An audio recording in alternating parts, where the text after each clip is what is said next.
Structure of the cosmos in the Quran, the Bible, and the ancient Near East. And I discuss a problem that the ancient Near Eastern myths and literature appear to depict the cosmos as follows. The heaven and earth emerged from a primordial sea of water, which remains in the form of the waters above the heaven and below the earth. The earth is depicted as a flat disk surrounded by a saltwater ocean, resting on subterranean freshwaters and is supported by pillars.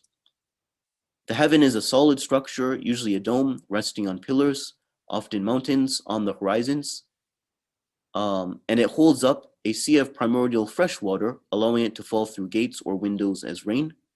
And above the water is the throne of the deity. And the sun, moon, planets, and stars move along the dome or firmament, setting in the west, traveling underneath the earth and rising in the east. And here are different diagrams, different images depicting kind of how the universe is depicted in this ancient literature, including in the Bible. So you see you have a flat earth here, then you have the firmament with the stars, the sun and moon and stars.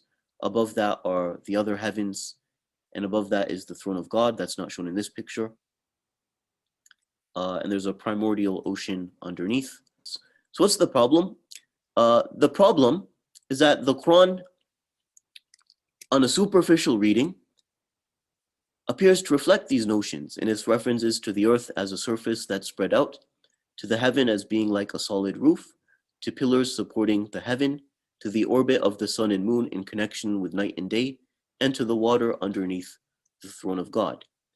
And here's an image from one essay, which the authors attempt to reconstruct the cosmology of the Quran based on some references, and it's quite similar to the images from the Bible in the ancient Near East that we saw.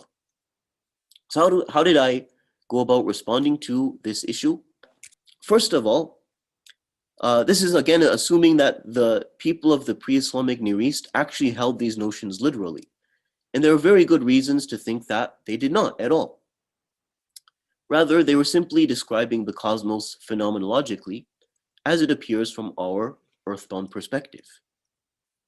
For example, when people of the ancient Near East, they knew that water came from clouds. This is in the Bible. Of course, it's in the Quran. The Quran states this as well.